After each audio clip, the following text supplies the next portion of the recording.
Hi po, ako po si MJ. Welcome sa aking YouTube channel. Ay gagawa ng garlic powder.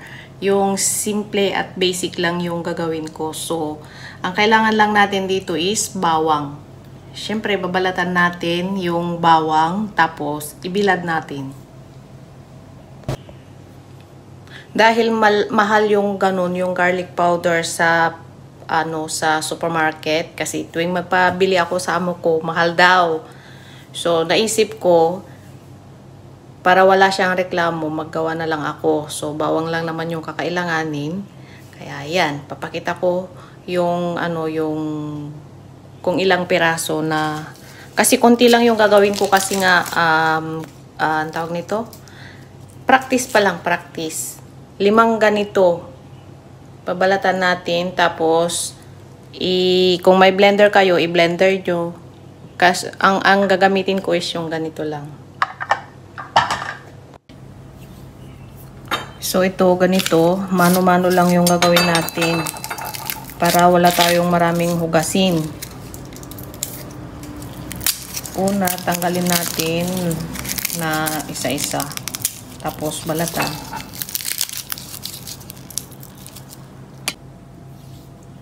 So, yan, napag-iwa-hiwalay ko na. Ngayon, babalatan ko naman ng isa-isa. Kung masipag kayo, pwede nyo siyang hiwain, manual. Ganyan. Pero sa akin, ganyan na lang. Ilagay ko na lang dyan para mabilis. Ulitin lang hanggang sa mabalatan lahat. Matanggalan nyo ng balat. Matagal lang itong magtanggal ng balat kung mano-mano. Pero may napapanood naman tayo na yung pamamaraan ng iba na paano magtanggal ng balat ng bawang na mabilisan.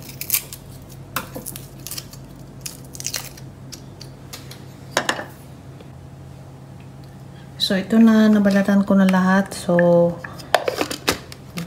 na natin. Kung may blender kayo, para mas mabilis, gawin nyo.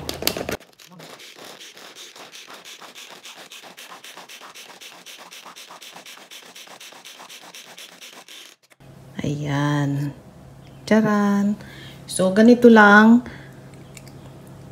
lahat. Ganyan. Kasi, pag natuyo ito, gigilingin natin ulit.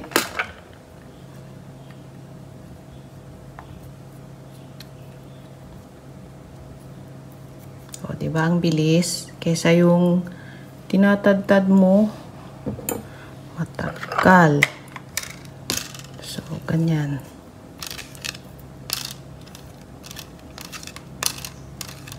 Ayaw akong bilan ni amo ng ganito, yung garlic powder. So, gagawa na lang ako ng akin. So, ang gagawin natin, lagay natin dito, tapos ibilad. Lang dami. Akala ko konti lang. Kailangan manipis lang yung natin,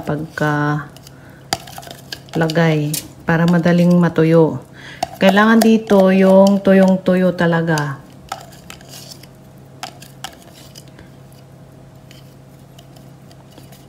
Yung yung alam nyo yung mga herbs, yung dill, coriander, ano pa ba? Yung mga dahon-dahon na herbs. Pag bumili ka ng Italian seasoning, mahal. So, ang ginawa ko, kasi na may pinaluto si amo, kailangan ko na mga dahon-dahon na yun. Hindi ka naman pwedeng kumuha ng isang tangkay lang. Ang pinakamababa na presyo nila ng mga ganun $5, ganyan, or $6. So, ang ginawa ko, imbis na itapon ko, kasi hindi ko naman nagamit lahat, kasi konti lang din naman yung kailangan ko, ginawa ko, binilad ko. O, diba? Hindi na kailangan ng bumili ng Italian seasoning.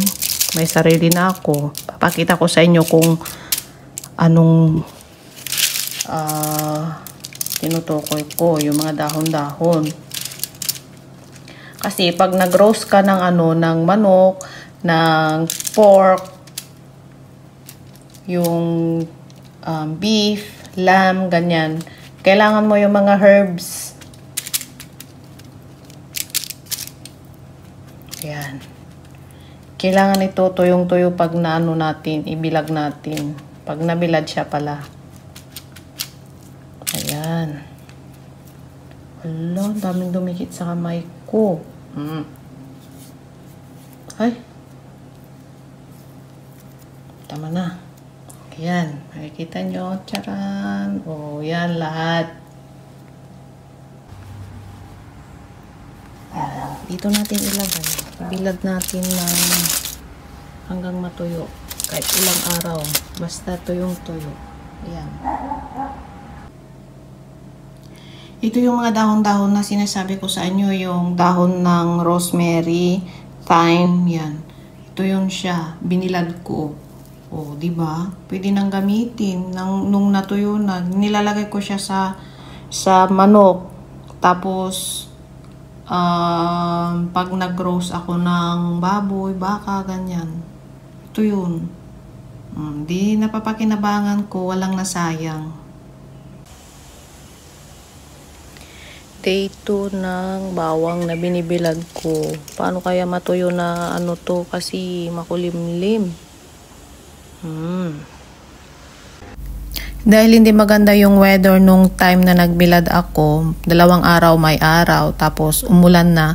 So ang ginawa ko, nilagay ko po siya sa loob ng oven. Niluto ko siya sa oven ng 60 degrees. Bantayan nyo lang kasi para hindi siya masunog.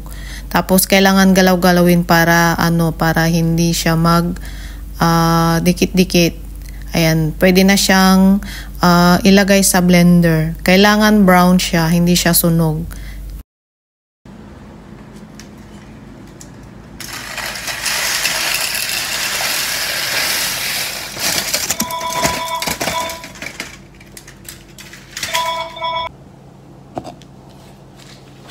Wala akong nilagay na iba. Bawang lang to na sinap. Ngayon gigilingin na natin.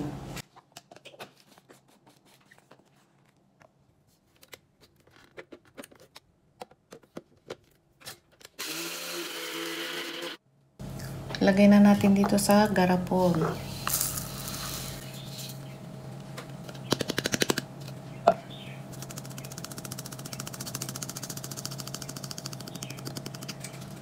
Pero kung gusto nyo pa na maging powder siya talaga, pwede nyong gilingin na hanggang powder.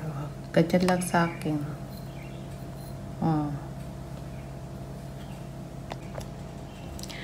Ito na yung garlic powder ko. Nakagawa na ako. Diba, madali lang. Okay. Pag bumili ka ng ganito, mahal.